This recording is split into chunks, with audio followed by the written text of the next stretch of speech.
The examination of the Honorable Jeffrey Hall, Minister of Housing, Agriculture, Works, and Telecommunications today by Senior Counsel to the Commission Alex Milne revealed that excluding his annual income of more than $400,000 and political donations, there are approximately $800,000 of unexplained payments made into Honorable Hall's bank and credit card accounts over the past 4 to 5 years.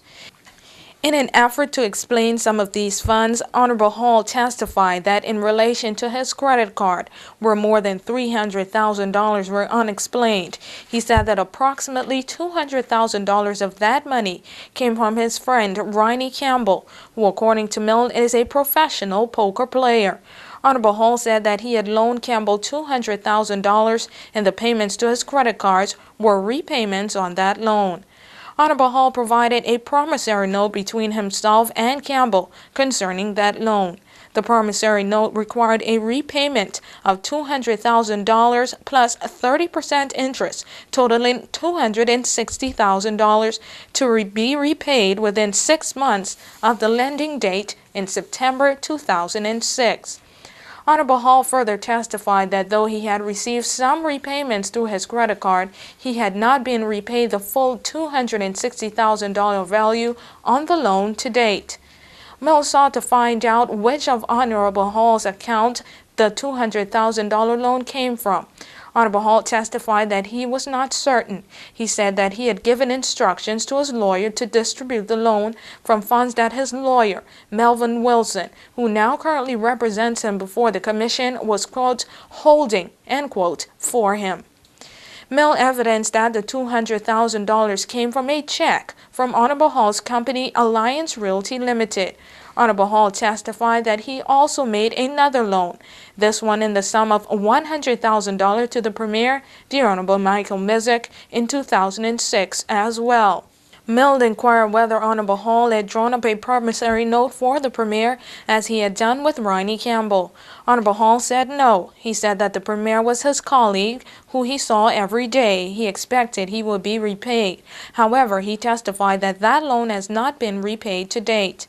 Honorable Hall also testified that other unexplained payments on his credit card in the amount of $7,000 came from another friend, Arlington Musgrove, also referred to as Chuck Musgrove of Hacker Construction.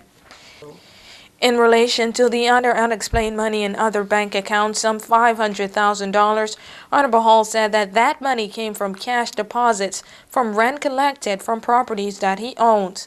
Before these discussions, however, as Milne had done with all other members of Parliament to take the stand so far, he inquired about the reason why Honorable Hall did not make full and accurate disclosure to the Registrar of Interest over the years. Honorable Hall testified that it was because of errors and carelessness, and that he regretted not taking better care in filling out the form properly. The last issue brought out before the day was adjourned involved a company that was declared by Honorable Hall on the Registrar of Interest in 2005, Urban Development. According to Milne, Honorable Hall was granted a commercial conditional purchase lease in 2004 for development of land on Northwest Point into condominiums. Honorable Hall testified that he had not taken up that offer.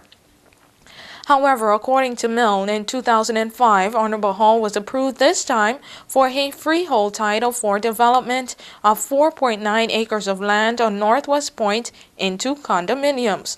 According to Milne, a few weeks later, the company Urban Development was formed. Honorable Hall said that the company was set up to negotiate a development agreement from the government. The directors, subscribers, and secretary of that company were also companies, one being Windsor Nominees. Honorable Hall testified that he asked his attorney of the commission now, Melvin Wilson, to set up the company back in 2005. He testified that the company was divided equally between himself, Samuel Bean, Quinton Hall, and Urson Robinson. Milne evidenced that the company was being held by a nominee company and sought to find out who was operating behind that company. Honorable Hall testified that he did not know.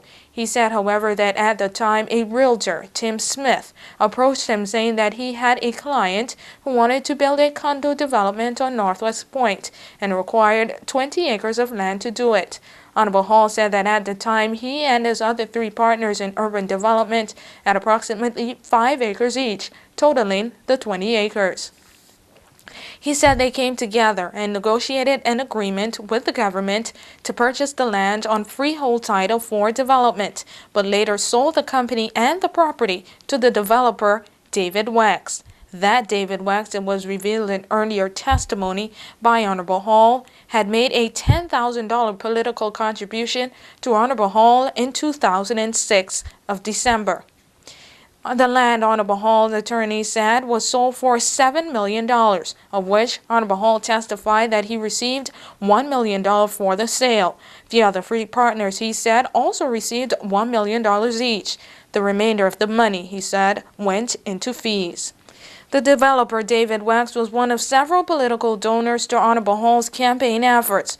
Others included a company called Turks Limited, owned by Joe Grant Key developer Kemp Keeney, who donated $499,000 to Hall's campaign efforts in January 2007, a short time before the 2007 elections, Mill noted. There was also a $30,000 donation from Russell Garland and another $299,000 donation from a company called Chambers Limited.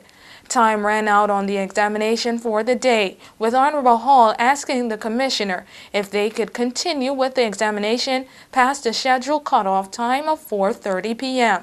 The commissioner requested that Honorable Hall come back to continue testimony tomorrow morning at 10:30 a.m. For WIV4 News, I'm Joy Del Drill.